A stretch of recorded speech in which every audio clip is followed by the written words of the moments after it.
பிஸ்மில்லா வஸ்ஸலாத்து வஸ்ஸலாம் அலா ரசூலில்லா. ஓர் அறிஞரிடத்திலே ஒரு அருமையான ஒரு கேள்வி கேட்கப்படுகின்றது. சுபஹ் நேரத்துடைய காற்று ஏன் சுத்தமாக இருக்கிறது என்று கேட்டதற்கு அவர் அருமையான ஒரு பதில் சொல்கின்றார். எனதும் உங்களதும் சிந்தனைக்கு வர வேண்டிய ஒரு மிக முக்கியமான விடயம்.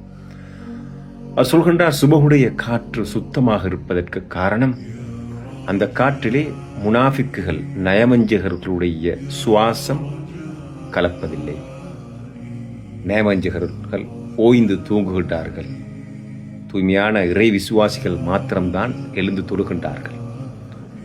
சுபஹ் தொழுகை என்பது நயவஞ்சகர்களுக்கு மிகவும் பாரமான தொழுகையாக இருக்கும் என்று ஸல்லல்லாஹு அலைஹி வஸல்லம் அவர்கள் குறிப்பிட்டார்கள்.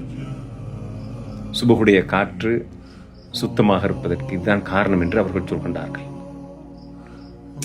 எனது மூச்சுக்காற்றும் உங்களது மூச்சுக்காற்றும் சுபஹ் நேரத்தில் கலந்து விடுகிறதா என்று நானும் நீங்களும் ஒரு மீள் பரிசீலனை செய்து கொள்வோம். அஸ்ஸலாமு அலைக்கும் வரஹ்மத்துல்லாஹி வபரகாத்துஹு.